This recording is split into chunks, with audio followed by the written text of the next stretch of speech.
Hey, welcome back. So, I have really bad internet and we are on lockdown now. So, I've been feeling kind of bad about the fact that I haven't been letting you guys in on what's going on as much. I haven't been that available to answer questions. I've got tons of emails and comments that I'm not getting back to. But I realized if I film short little videos, I can hike up the hill and get close enough that my data plan on my phone will give me what I need to upload them. So I figured what I do is do like 1 to 2 minute videos every day and answer questions. So this is the first one.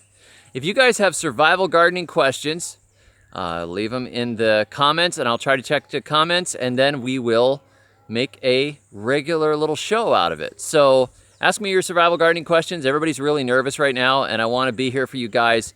And of course, I've written a lot of stuff in my books already, but now we are living what is in my books. So there you go. Grow or die. Ask me your questions and we are going to do a survival gardener minute every day, and I will stay in contact with you guys that way. So go ahead, ask questions. Thank you all, and until next time, may your thumbs always be green.